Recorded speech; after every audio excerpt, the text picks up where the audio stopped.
Welcome to the Aquatics Life, the aquatic spotlight of the Daly Parks and Rec Show. From swimming and water safety to aquatic fitness and recreation, we explore the people, programs, and ideas making waves in communities everywhere. Hosted by Wesley King, every Friday at 1:30 p.m. Eastern Standard Time, this is the Aquatics Life, where recreation meets the water. In this episode, we explore swim lessons, water safety, lifeguard leadership, and aquatics programming with Tyler Daly. Learn how aquatic professionals create safe, engaging, and impactful experiences that strengthen communities. All right, so this is Craig LeBlanc and Wesley King, your hosts of the Aquatics Life show. We are both hosts of the Daly Parks and Rec show family, producing great content for the Parks and Rec industry. And so welcome to the Friday edition, Aquatics Life, all things aquatics. Wesley, why don't you tell people a little bit about our show guest today? Yes, Tyler Daly. We're excited to have him. We've got to know Tyler over the years. I have through public speaking, and Tyler has spoken at the National Parks and Rec Conference, the AOAP conference. He spoke with is going to potentially speak with our friend Nicole Fairfield.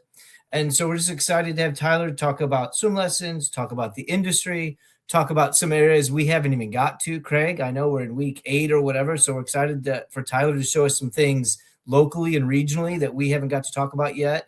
And he's just an all-around expert, over 15 years in the industry, and just somebody who loves to preach the good word of aquatics. And so he's going to be a great guest, and excited to connect further with him.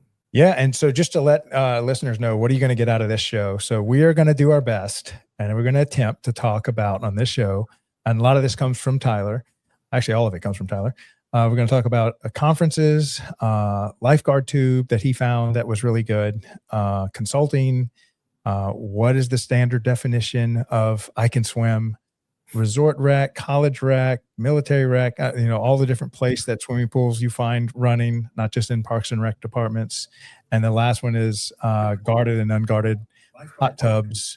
And so we're going to do our best to get through all that. Probably only get through the first half of one of the questions, but we'll see how we do. Anybody listening, Nicole and Jose, our audience listening, go, this is going to be great to see how quickly we destroy this script up. That's the idea. And we're excited to have Tyler share this with us. But I know we've also got a couple great other shows we want to talk about too, right?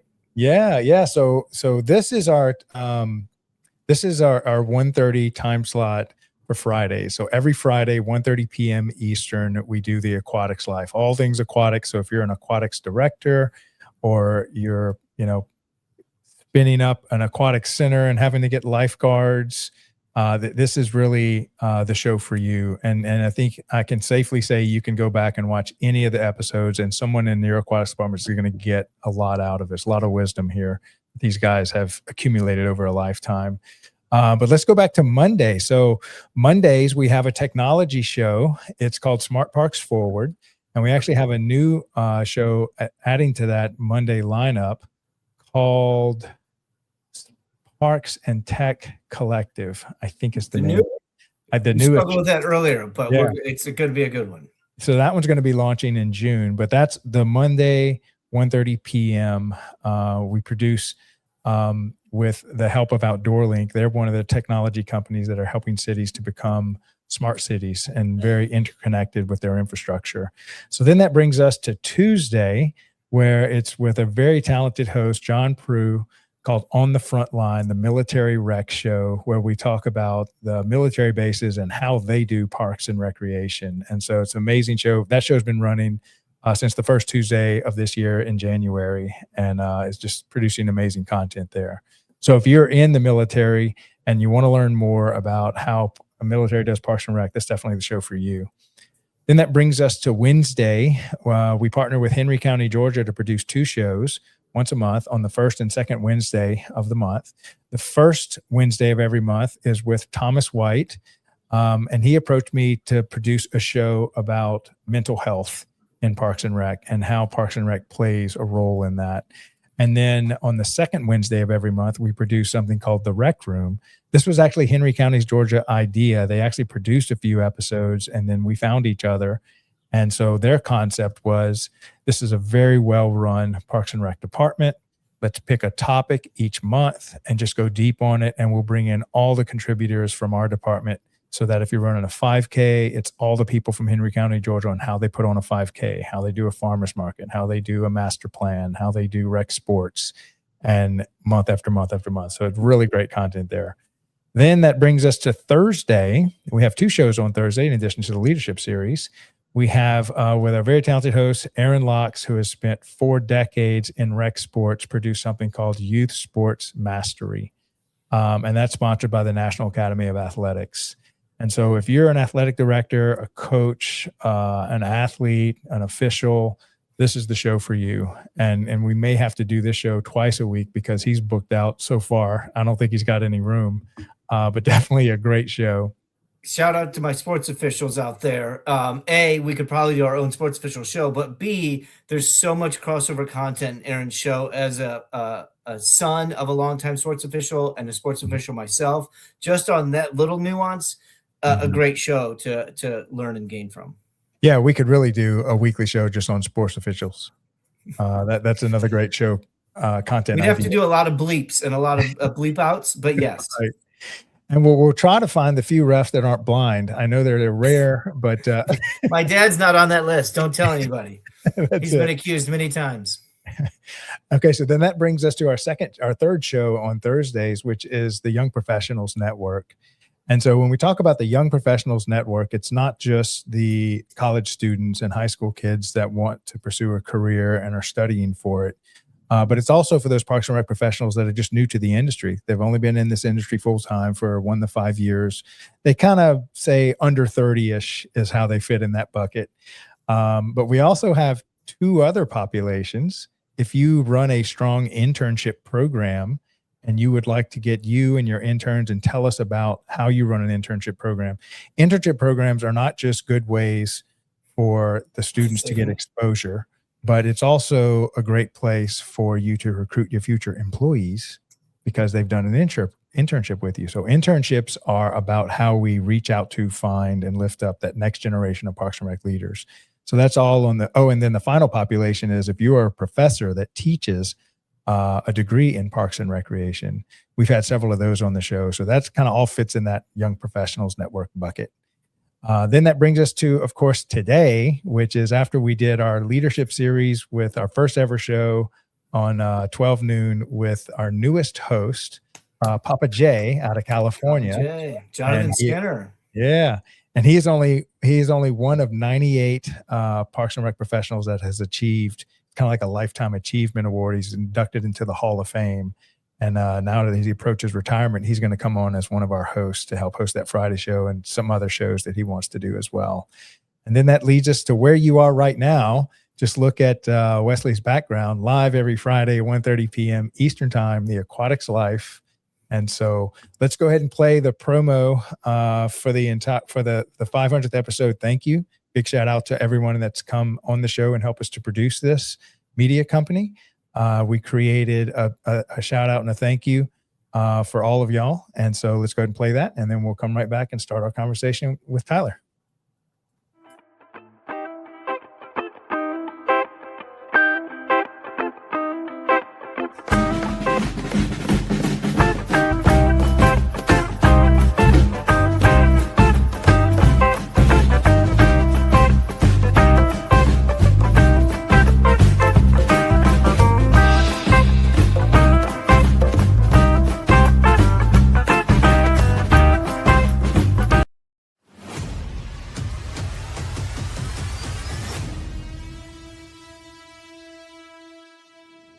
It didn't start with a big studio.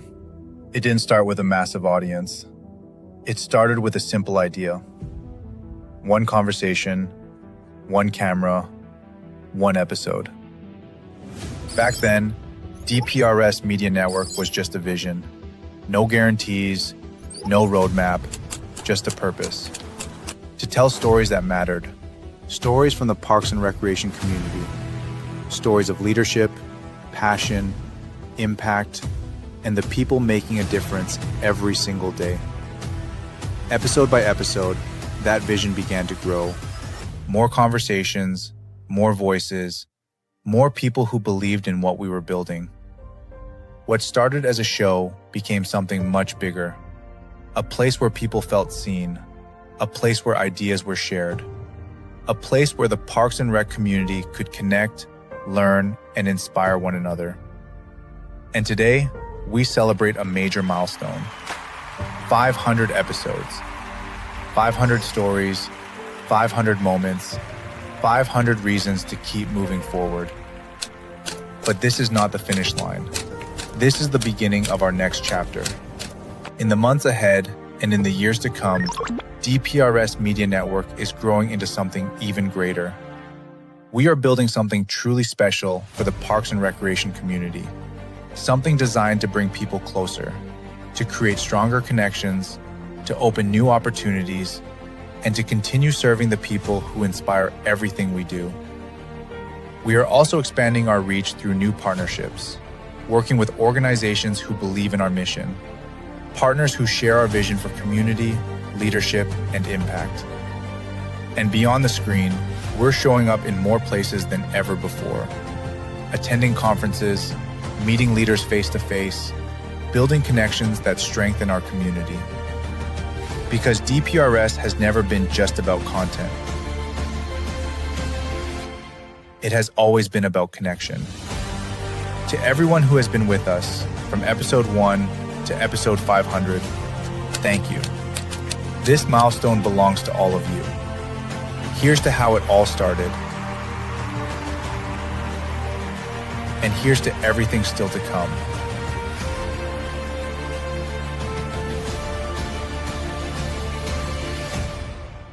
The future of DPRS Media Network starts now.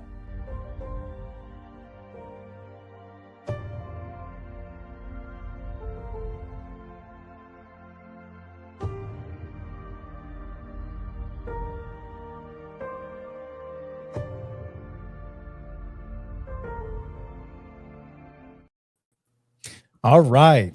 So Tyler, welcome to the show. How are you doing today? I'm good. How are you?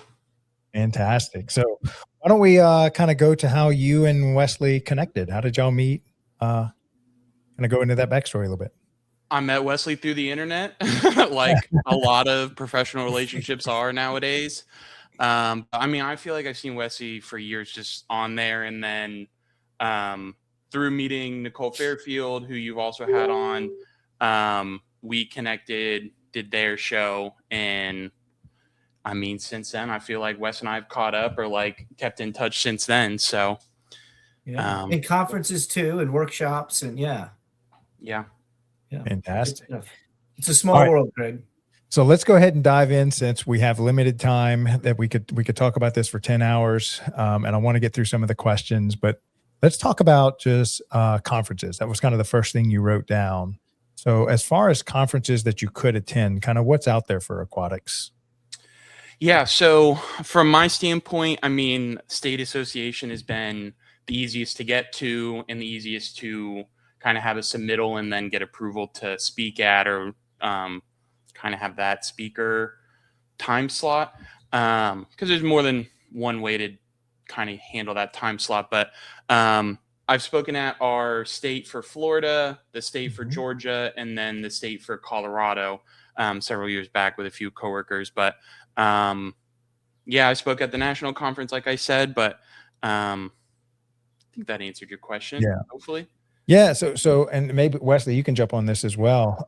So obviously, if you're a Parks and Rec professional, you're going to your state conference, there's going to be some little breakout session on aquatics.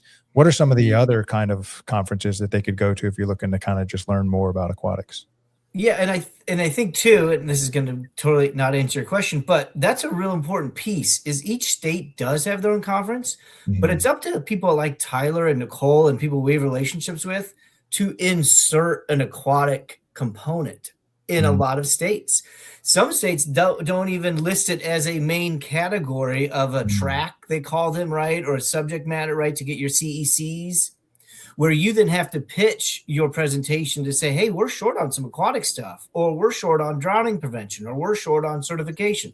Now, we would wish and hope that each state makes a requirement that there's going to be but Tyler, there are some state conferences that aquatics, right? It's limited. And, Yeah. you know, there are some states like Colorado specifically, they have sections Great. within their Parks and Yes. Rec Association that, you know, there's one for active adults, there's one for aquatics, there's one for fitness. So outside of the yearly conference, those sections within the agency plan events, monthly meetings, those sort of things to keep the state kind of communicating.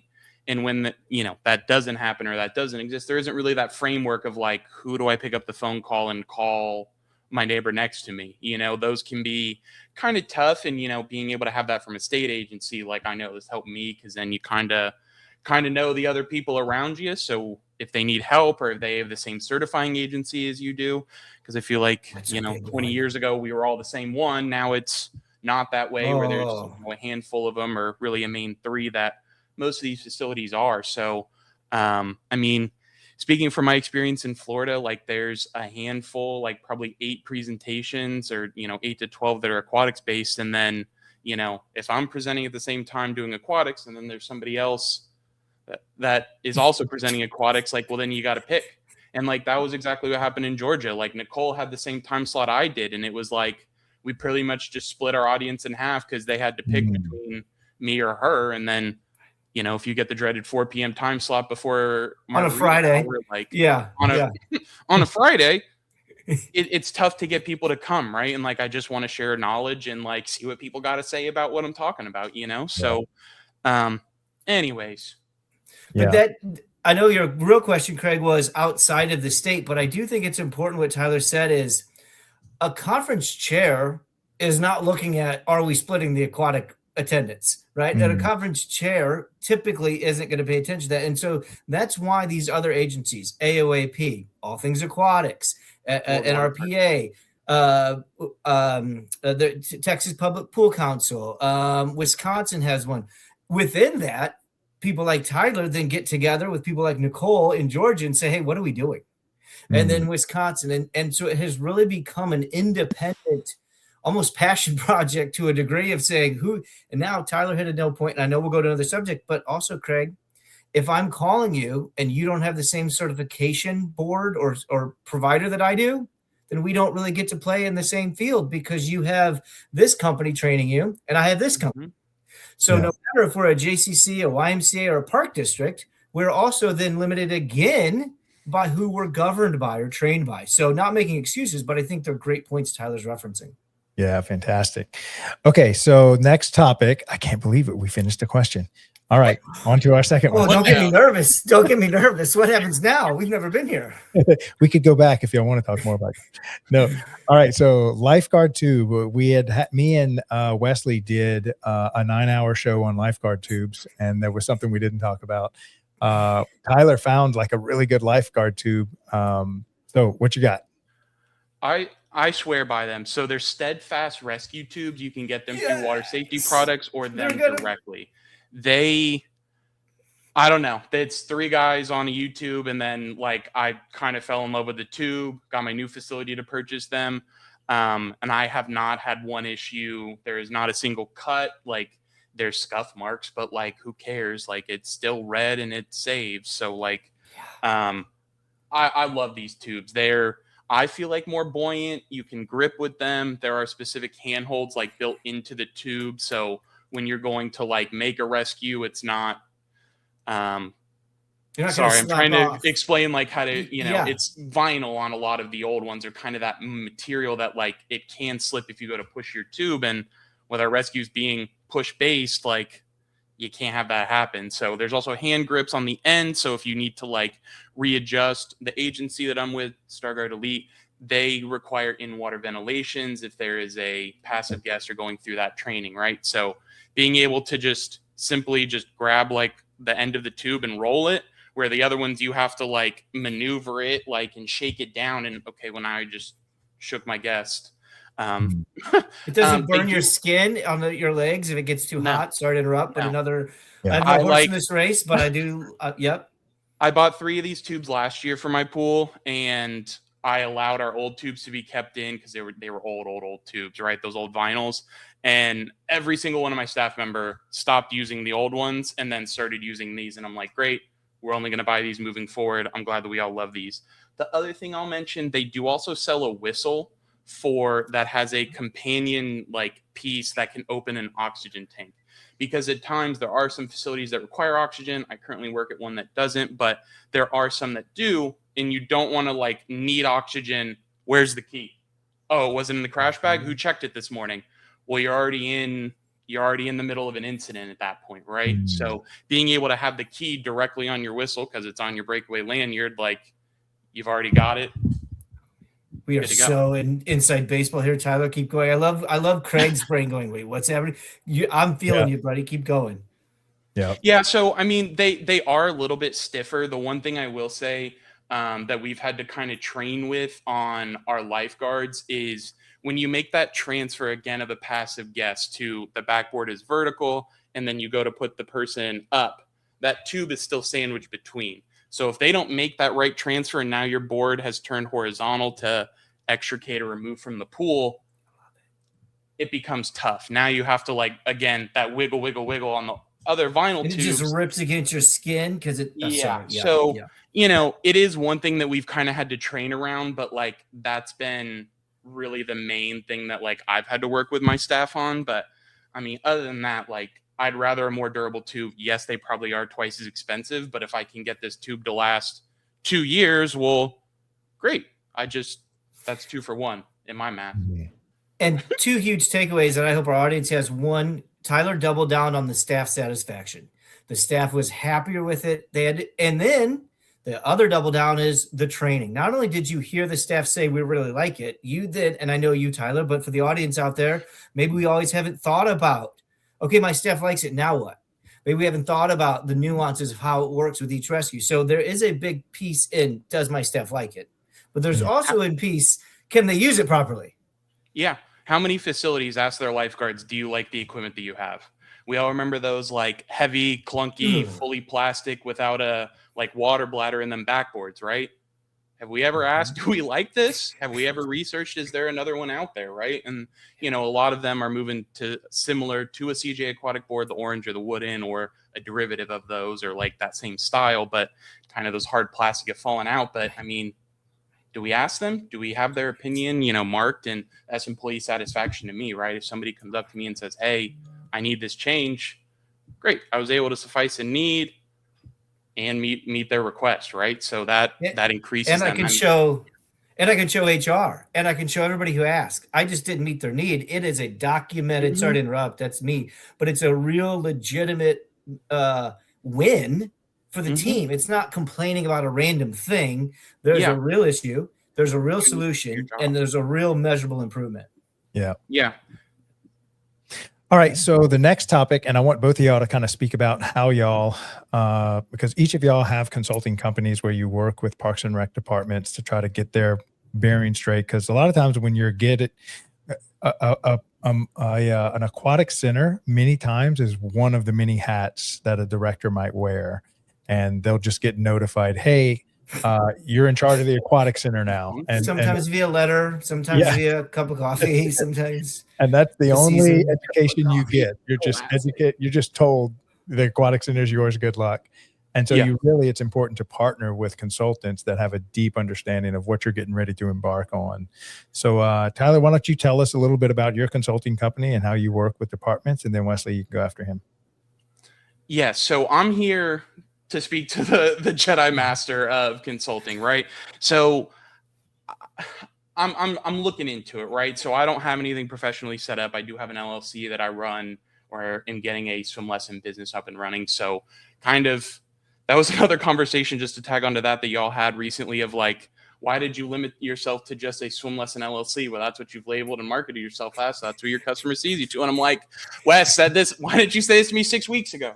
Anyways, that's on me. So I just feel like, again, to speak to this network of people in your area, how do we rely on help or like ask for help? You know, like we have the people that support us within our organization, but can we do anything more to help the organizations around us? Like, can we go volunteer at a April Fool's Day event, help them out. That's a you know, That's a callback to Not- Kimbrielle, Craig. That's a callback to Yeah. a guest on Navigating Neva. Sorry, Tyler. But April Fool's Day, we should talk about it. Keep going, Tyler. Right. Sorry. But, can we go to another facility's in service? Because if I can take like one thing and spend an hour that I can bring back to my facility and make it better for my community or my staff or my cultural environment within my team, like, why would I not do that? So, I followed up with the county that is next to us, our pool, I guess. I mean, it's not our county anyway. So just to see if I can go to their in-service and just try to create this network of, can we help each other outside of, I'm your boss and I'm your coworker, because I think that without that, how do we learn? Like, how do we figure out how to do our jobs? Like, there's no university to go to. Like, tell me who has an aquatics management 4-year degree. And sorry, too late. Like, I've already got a degree. So like, right. at this point, right. So then it's certification based. Okay. Does your agency tell you to do it? Well, if they don't, well, then how do you know? Okay. You go to the Model Aquatic Health Code. Let's see what the government has to tell us. Those sometimes are used as ideas. Those are not always, this is hard. It's a great effort. MAHQ is great. Effort. But it's a great thing to reference, because if you can read all 300 or 400 pages, you've learned something. I know I've learned stuff every time I pick it up and like, you know what, let me see if I can figure out this thing that like maybe it's in here. Right. So if it's outside of that, okay, well then it's conferences. We talked about that earlier, but at times, like if your agency doesn't pay for it, how can professionals afford that? Right. Because, we work for the government. We are not typically the highest paid employees, compared to the private market. So, how can we as government employees afford to go learn on our own dime, So that's where it can be tough from my standpoint. So just, for me, I want to be able to be that network person between my, local communities to, can you come by my facility? I'll come by yours. Like we pick one thing up that helps increase the communal water safety. That's not just my town, because community water safety, I mean, how big is your community? You tell me, right?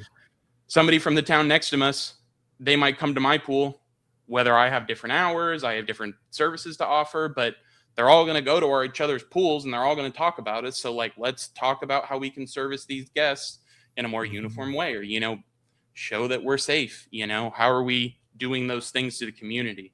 Where I don't feel like that was really a push 10 years ago, of like, does your community know that you're a safe pool, or do they just come to the pool and don't think about it, And what are you doing to make them? What you're reminding me of, Tyler, is the end of Footloose. There's your movie reference, Craig, where they say you can't have your dance in this town, and they go right over the railroad tracks, and they're scooping and go, but you can have it in this town.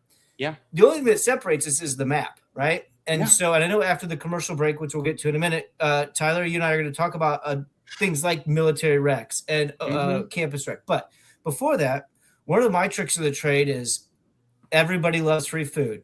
And who loves it more than most people is firemen and first responders. As you know, Tyler, they are an integral part of most emergency action plans. Coming to your pool, opening the gate, right? One of my tricks of the trade is we're going to feed the firemen 4 times a year. We're going to feed the firemen in their property. And we're going to go and talk about drowning prevention in January.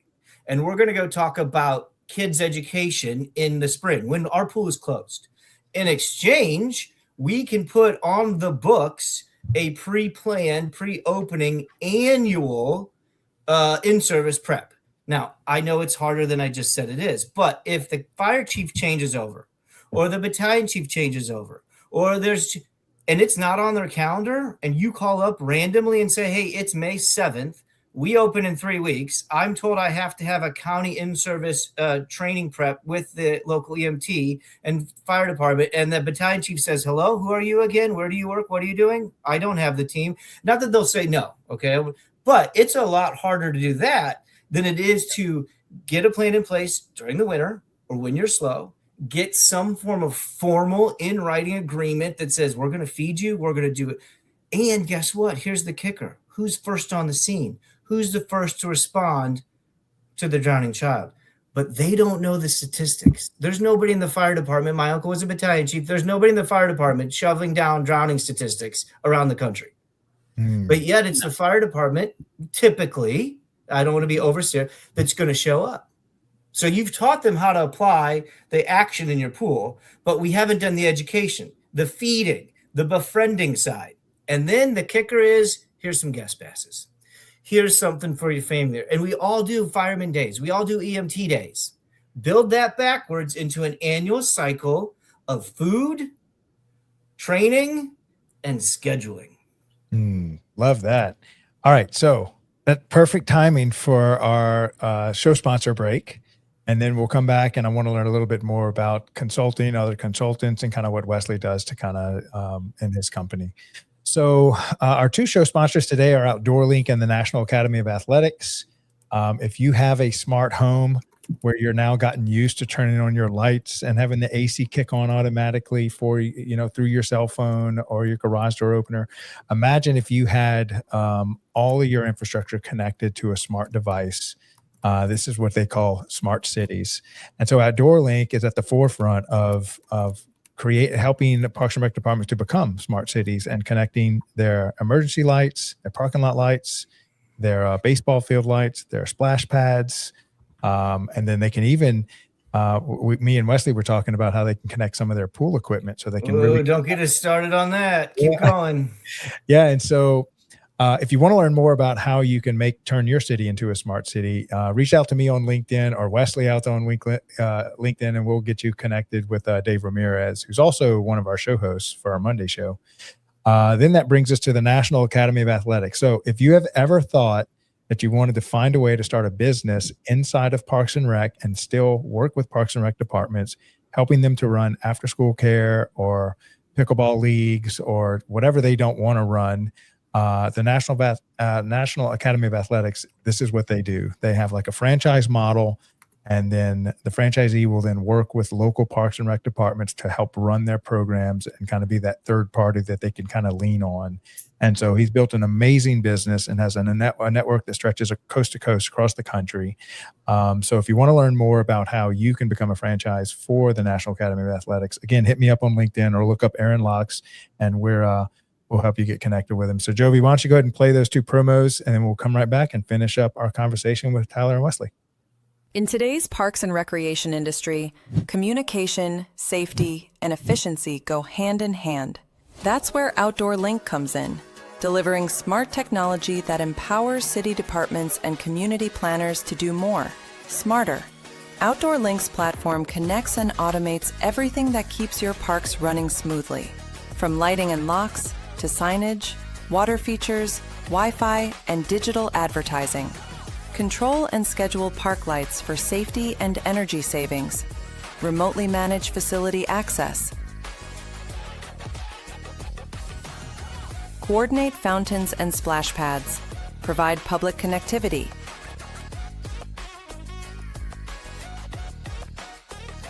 All from one simple, unified platform, giving you real-time control, data, and cost efficiency. For parks and recreation agencies, that means safer spaces, smarter resource use, faster responses, and stronger community engagement. And behind every great park story is great infrastructure. That's why Outdoor Link proudly supports DPRS Media Company, helping the Daly Parks and Rec Show amplify the voices of professionals shaping our communities every day. Outdoor Link, smart, connected solutions for parks, recreation, and beyond. They say it's just rec. Just rec, where kids learn to try again. Just rec, where confidence begins. Where teamwork, effort, and fun matter more than trophies. It's not about perfection. It's about participation. It's not just rec. It's where kids learn to love the game and themselves. It's just rec until they learn teamwork for life. It's just rec, but it's everything to them.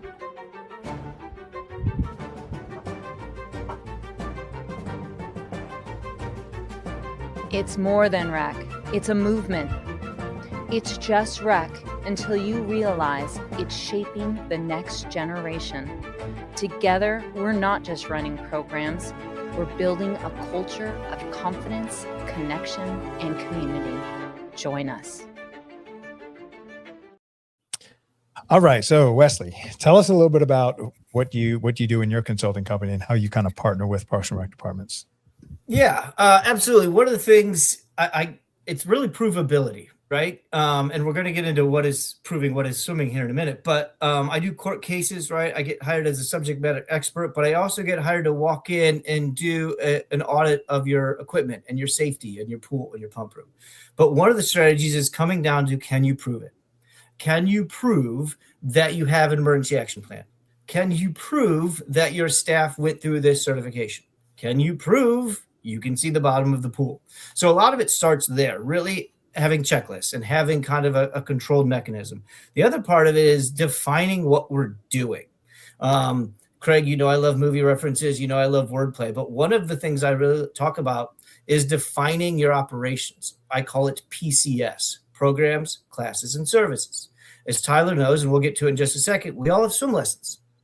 Is your swim lesson a program? Is it a class? Or is it a service? Just like on the fitness floor, we have classes, free fitness classes, we have personal training, and we have paid things. Well, in the pool, a lot of times what happens is we just tell people we have stuff. And we just tell people you can pay for our stuff. And your stuff is good for your kids, and it's good for parents, and some of it's free. But one of the things I don't think we do a well enough job of a lot of times is defining. These are our aquatic programs. These are our aquatic classes. Some of them are swimming. Some of them are vertical. Some of them are horizontal. Some of them you might not even get wet in, because an aquatic class doesn't have to be in a pool. It could be CPR. It could be going to the community. And then a service could be a private, customized, personal swim lesson. And it is sold and presented as a golden ticket, and it is special and unique. And one last thing about that, a lot of times when we're managing swim instructors, go teach swim lessons. You're a swim lesson instructor. You have a certification. Go into this world and put kids in front of you and teach. Teach level 1, teach privates, teach group. But we as managers could do better jobs sometimes of breaking down what that actually means in employment. I do not turn to a personal trainer and say, hey, man, go get on the fitness floor. Go do stuff. Go do personal training stuff. No. You earn your clients. You earn your time slot. You earn your ability to be marketed and sold and presented as a professional. And usually where do you start? Teaching the free fitness classes at 9 a.m. because everybody loves it. So as managers, one of the things I teach as a consultant is, how do I build that hierarchy of growth and succession in my programs, classes, and services so my employees know where to grow, know where to go, know where to start. But the only way I can do that is if I define what those things are, so that I can plug my staff into them and say, you've earned private lessons. You've earned group lessons. You've earned the ability to be part of our programs, classes, or service. So that's one example of proving it, and then building it and defining it, and then inserting the staff into it. Oh, I love that. Okay. So our next question is, this is going to be a fun one. What is your standard for definition of I can swim?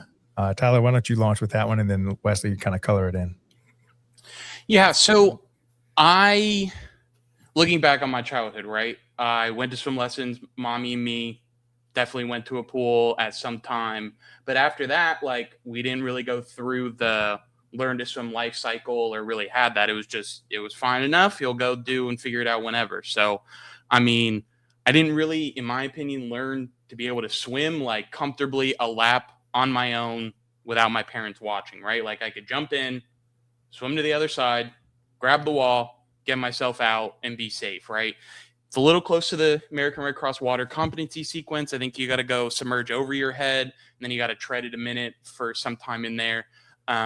So, close to really a swim test version of that. But, on top of that, as we talk to private lesson clients or group lesson clients, they're like, well, what class do I register for? My kid can swim and do this, but well, can your kids swim? Like, what is, Right. how What do is how do I swimming? interpret Yeah. they can swim to my language, right? Because it is a little bit different, the public member to, somebody that does this every day, right? Like, there's so many examples of like, we're the professionals, so we know all that inside knowledge of like what it means to swim, but can you do all 6 competitive and non-competitive strokes? Like, and then there's even more than 6. Sorry, keep going. Yeah. Side stroke, breaststroke, butterfly, elementary, backstroke, front crawl. Anyway, so, can they swim all of those? Like, is that, it's more than water competency, but I think that there just isn't, that knowledge or that awareness nationwide or community-wide of, yes, my kid can swim, but what does that mean? Like, who is defining that? And, to Wesley's point, there's one law.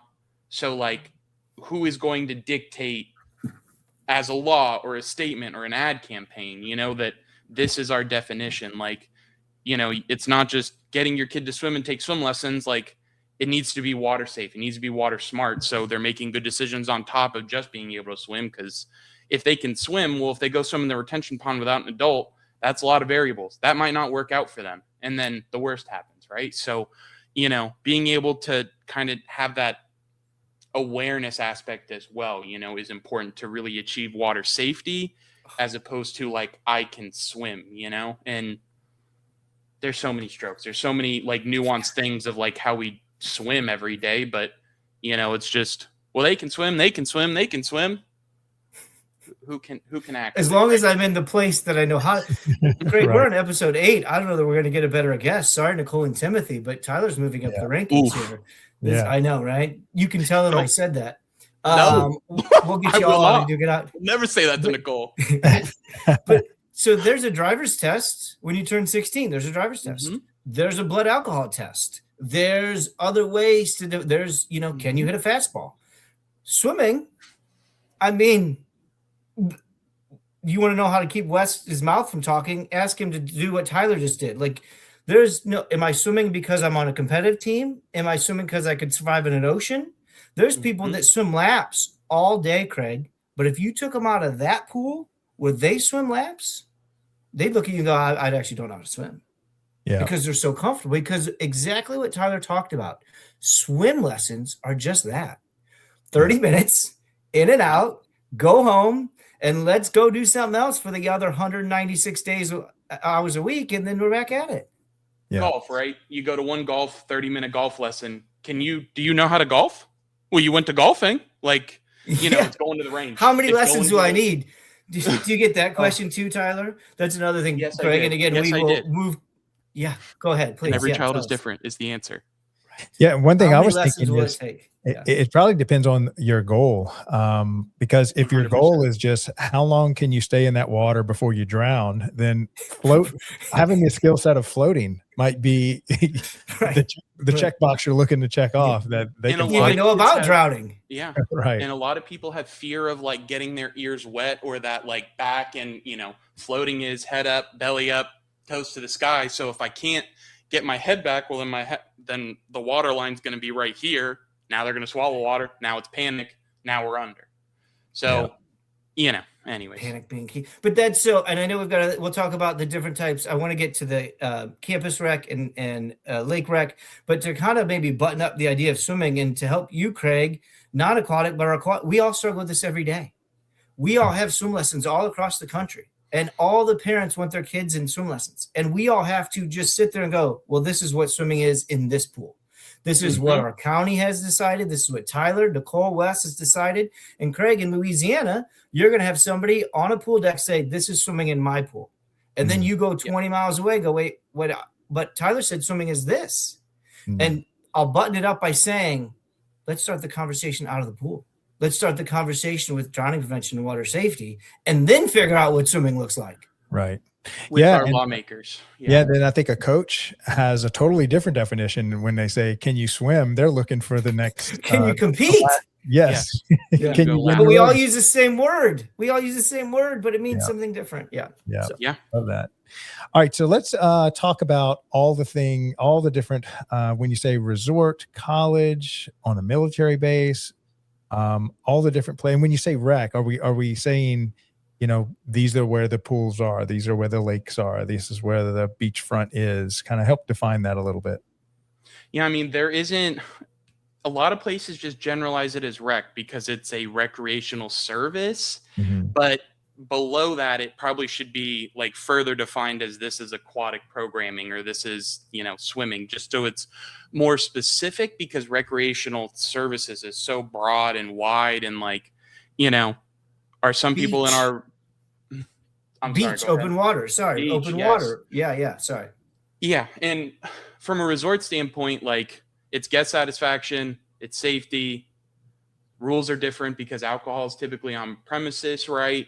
You're not offering swim lessons. It's probably more game based. If you are offering programming or activities, that's a lot of what the resort side does. Or the lifeguards are completely away from that. They're just there to guard. And then they have other people that are, the characters or the people that bring the area to life. Because, going to a theme park or, a water park nowadays, it can't just be slides with water. It has to be this whole designed and not to give them publicity, but Great Wolf Lodge or some of these nationwide chains that they're themed out for what they are, or Margaritavilles, there's several of those, nationwide now. So, resort rec, college rec, they're servicing their college population. They also have to probably be funded either by the state or specifically from the funding that's pooled from student services.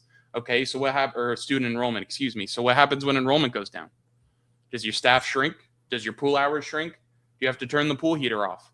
Those are real decisions when you look at the grand scheme of budgeting. And college enrollment is down nationwide. That's a tough situation. If your enrollment's continuously decreasing, but we need to be open 12 hours a day. We need to be offering programming because people get to college. That's the space to learn, right? And if you haven't learned to swim, if you haven't learned to do some of these services that colleges can provide, can you run on a treadmill? Can you lift weights? Can you squat? Can you bench? Can you, deadlift? These are just regular maneuvers that you do on your day to day, but then doing it in an athletic setting, right? Those are all aspects of it. Waterfront, they have different things where you're more searching as opposed to patrolling at times or, being scanning. There's hidden things in lakefront water that, Boy Scout lifeguarding one time in Georgia, I will never do again. That place horribly run not to speak negatively about people, but not to drop names either. But, as a 15-year-old, 13-year-old, somewhere in that range of somebody that's moldable, that wants to give back. And now I'm being screamed at I'm enrolling in the military. Not at all. My test should not be interrupted to go sprint 100 meters to go find a body. That is not appropriate for a 13 to 15-year-old in Boy Scouts. If you think it's right in testing security, right? How are we guaranteeing that this anyways?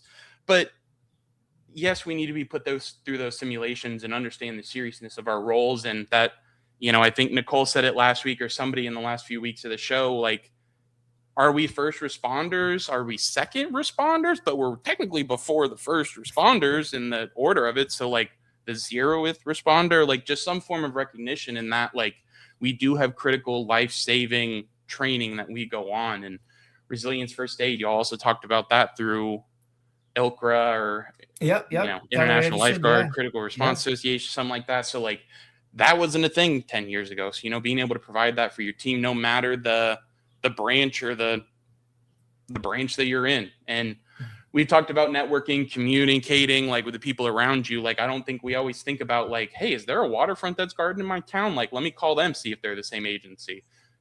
From the college standpoint, do we call them? Because again, just because they have college students, well, if I work for your municipality, I'm going to have college students in my town. So if we can provide similar services, they have a movie night for college kids, well, hey, if I'm close to a college town, why wouldn't I do a movie night with college kids, right? So there is thematic programming that you can take for ideas and kind of network in that. And I just think that we get hung up a lot of, well, if I'm municipality, I can only reach out to municipality. We talked months ago about the Rosen Aquatic Center. We're trying to put on a Central Florida aquatic lifeguard competition. I want to invite them. I don't care that they're not a municipality. I want them to come out. Anybody, please come through. Hit me up on LinkedIn. If you're in Central Florida, want to come to a lifeguard competition. But, Anyways, now I'm way too past what the point was, but I'll give it back to you, Wes. And Yeah, Wes. No, but I mean, again, that's why we do the show, Tyler, to have people like you on to talk about these things, because it can be very regional based, right? Speeding has speed limits across the country, but aquatics can be very regional based. And to Tyler's point, if you're not in Central Florida, you're not in Georgia, and you're in Arizona, you have the same weather, you have the same type of properties, but are we thinking the same way? And and Arizona does. I know a lot of great people out there, but there's other parts of the country where you're land based, right? Iowa, Wisconsin, Kansas. They have great groups, but they don't have a lot of pools outdoors. So their challenges are different. If our skin color changes or our pocketbook changes, Craig, it's a whole nother deal, because we're dealing with a whole different epidemic, which is just getting your grandparents to understand water is okay. Well, if you go to affluent, you're fighting the pocketbooks. And so I think, again, what Tyler was getting at is, A, it's on you. But B, if you can get out of your own doorway and identify that there are people like you, don't worry about what's after the last name. Don't worry about what 4 letters they're working for. Don't worry about what 3 letters they're certified with. Don't worry about, don't cancel me, if your boss is going to say, well, we've never worked with him before. Or, 3 years ago, Why not? Somebody drowned last week. Somebody's going to drown tomorrow. And less kids are enrolling in the park district type programming, because, as Tyler can talk about here in a minute, I'm going to put him on the spot. We're getting picked apart, brother. We don't need to name all the franchise swim schools, because we'd take an hour to do it anyway, but they're popping up faster than Starbucks.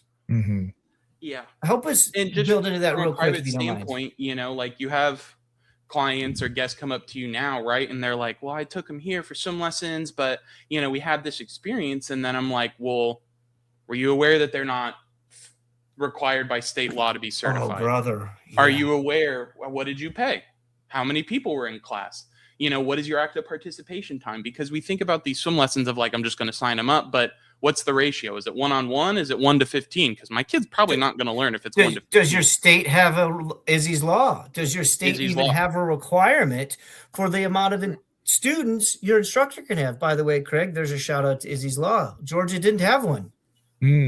Florida does not have one. And there are specific lawmaker, I'll shout out Anna V. Escamani. She's in Central Florida.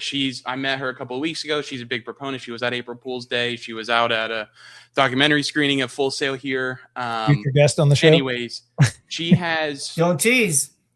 She's gone through the process to get a bill for anyone 7 and under in the state of Florida to apply for a voucher to have the state pay for swim lessons. Okay, great. That's amazing, right? But at times, there's difficulties that she's even spoke to of, well, if there's this many people applying for the funding and we only have this much funding, well, then that needs to go up in unison, right? But then on top of that, who's going to do it? Who is the provider? Who is then taking in those funds, right? From the private industry, great. They'll go ahead and do it. They're not required to have certifications at times, right? That's more location to location, or they have their own content that they teach. So, there aren't, not that I've looked it up, but there's one facility in the county that I work in that is qualified for that.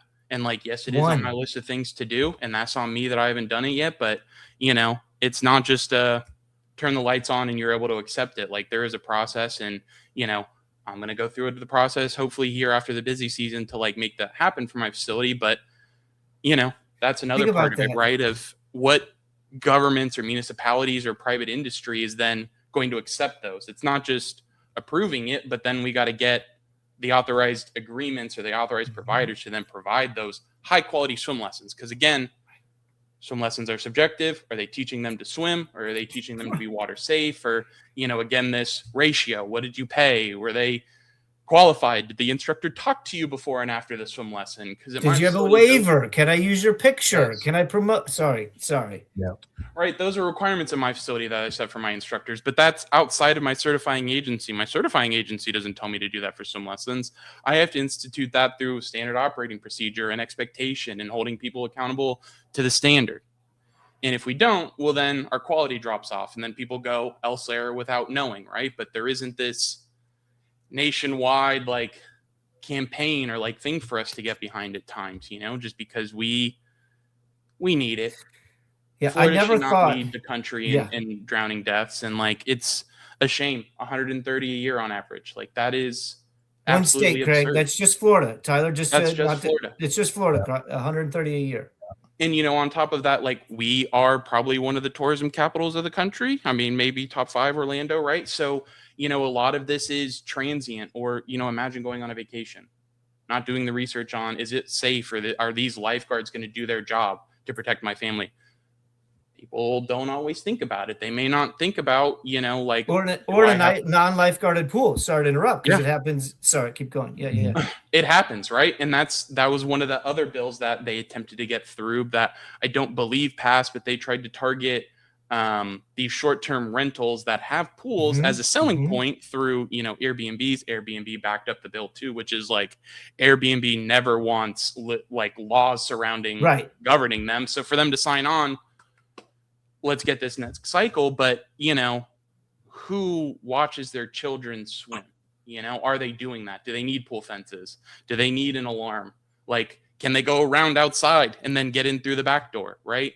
That's another targeted piece of legislation that they're trying to get through to help protect families that aren't just living here, but are traveling here, because that's another part of our community, right? Like, we have people that live here, but then people travel all over the country and all over, I mean, my town. I mean, heard that there were 200,000 people that flew in on a Sunday 3 weeks ago, right? And that's one Sunday. That's 1 week. You know, that's week over week for 52 weeks. All across, and it's not just happening in your state. And just to kind of button it up, I think it's not only are we on our own, but when we talk about water safety nationally, we're not talking like this, Craig.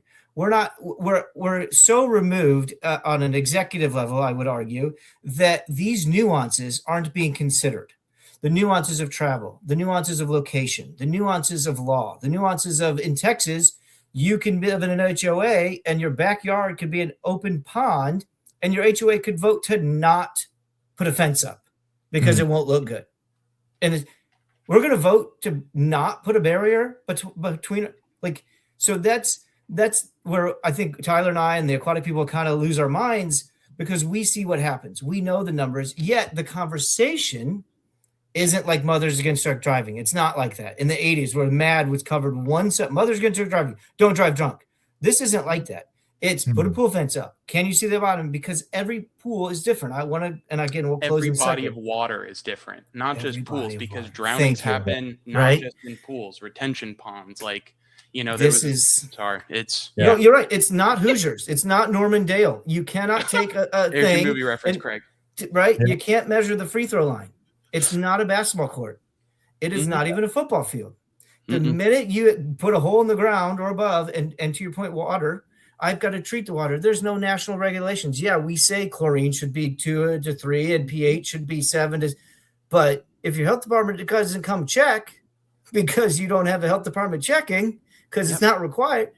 Craig, this is why we're doing the show, man. Yeah. I mean, God bless Tyler for being as transparent and vocal, because that's also what we need. And that's where I'll end this for now, and I'll let you button it up, Craig, is having the confidence to speak like this is something that is not always encouraged within our cities, within our lettered properties, within our facilities, because now you're out of your scope. Now you're out of your building. And you get paid to work in this park district or this YMCA or this JC. You don't get paid to go solve drowning. You don't get paid to impact water safety. So sometimes you're asked to kind of just, you know, do your job. Yeah. All right. You beat me to it. I have a fun way to close that. Well, go ahead. Just mine's thinking alike. I mean, it happened on Nicole's show too, where we said the same thing at the same time. And it was like Spider-Man meme of like, I mean, it's exactly that. I have a fun way to close out the show. One thing a tradition we do on a lot of our other shows is our previous guest will leave you a question, and then you got to think of a question to leave the next guest. So this comes from our last show, which was like 30 minutes ago, with Papa J, Jonathan Skinner. Now he's big into fishing, and he worked at Lake Elsinore, I think is how I pronounce it.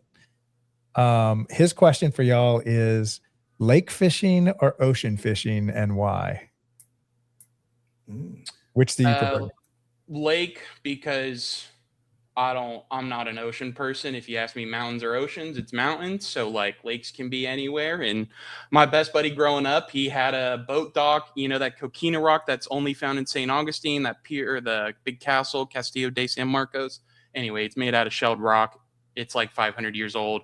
His boat dock was made out of that. So like just fond memories growing up of like going to fish on his dock and just, hey, we got a mini St. Augustine, like right here. And just, kids that are 7, like, what more could you want, right, than a full castle like your neighbor's house, right? So that's my answer. Fantastic. Wesley?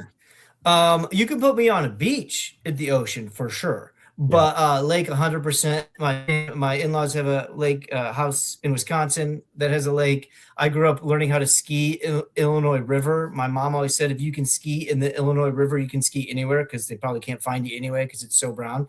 But so lakes and rivers, I'm with you all day. I like you, Tyler. I don't want those waves. Get me on a boat. Give me suntan in a Long Island, and I'm good to go. Yeah. And if I have to have the fishing pole too, fine. Papa J, I'll take the fishing pole too. Exactly. He's fishing. I'm not fishing. Yeah. Fantastic.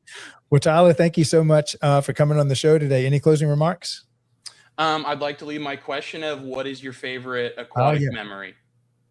Growing up in your life, what is giving you the most like brightness or happiness or like, oh, I love that memory, right? And these are going to non-aquatic people. So now I'm excited because it's going to make them think even better. Look at us, Craig, making the other show hosts do work. Don't tell them because then they're going to make me do work. What is your favorite aquatics memory? Oh, I like that one. And I mean, that could be fishing too, right? If the next person says fishing, I mean, that is aquatics, I guess. It's close, right? But just for closing remarks on me, I mean, please follow me on LinkedIn. Please connect with me. I love to have a chat. If there's anything you got questions about or want to like pursue this further, please. Personally, Daly Swim Lesson LLC. I'm on Facebook. If you're looking for swim lessons in the Central Florida area. And then, sooner or later, I'll get it together and start my own podcast, Aquatics Manager's Guide to the Galaxy. That's on Facebook. That's on LinkedIn. Appreciate the time. Thank y'all so much. This is a great opportunity. Fantastic. Well, Tyler, thank you so much for coming on the show today. Wesley, another great show. We're going to do this again next Friday and every Friday into the future. So don't miss it. This is Craig LeBlanc, Wesley King, Tyler signing off for the day. You'll have an awesome weekend. Love you guys. See y'all again next week. Thanks a lot. Thanks, everybody. In the parks and recreation industry, attention is limited, but influence is everything. Every day, thousands of parks and recreation professionals make critical decisions. Decisions on infrastructure, programs, technology, and vendors. The question is your brand part of that conversation? DPRS Media Network was built to answer that question. We are a dedicated media ecosystem focused exclusively on the parks and recreation industry in the United States. Through a network of daily and weekly shows, we inform, connect, and influence this audience. Our distribution spans multiple platforms: LinkedIn, Facebook, YouTube, X, Instagram, plus email campaigns, newsletters, podcasts, and live event coverage. This is not a single channel strategy. It is a multi-platform media engine. Today, our network reaches over 214,000 connections, including 51,000 on LinkedIn, 64,000 on Facebook, nearly 40,000 email subscribers, and thousands more across podcast and social platforms.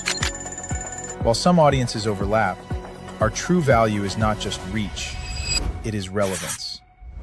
We speak directly to parks and recreation directors, program managers, and industry leaders, an audience that is highly targeted and actively engaged. Through DPRS Media Network, your brand integrates seamlessly into this ecosystem. Through sponsored show segments, targeted advertisement placements, podcast features, and host-read promotions, even custom branded content.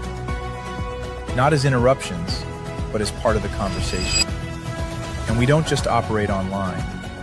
We attend over 15 major parks and recreation conventions each year, reaching more than 24,000 professionals in person. Through live shows, interviews, and on-site media coverage, we position our partners at the center of the industry. Every piece of content we produce is amplified across our entire network. Multiple shows, multiple hosts, multiple platforms. Your message doesn't appear once, it multiplies. This is more than advertising. It is strategic positioning within a trusted media network built specifically for the parks and recreation industry. If your goal is to reach decision makers, build credibility, and stay top of mind, then it's time to partner with DPRS Media Network. Apply for partnership or sponsorship today. Let's position your brand where the industry is already paying attention. Are you a vendor, brand, or service provider ready to connect with the heartbeat of local communities? At DPRS Media Co., we tell the stories shaping parks and recreation across America. Through podcasts, live streams, videos, and newsletters, we reach frontline leaders, city directors, and decision makers every single week. From youth sports and facilities to programming and policy, our audience is your audience. Sponsoring or partnering with DPRS Media Co. puts your brand in front of the professionals who build, budget, and buy for their communities.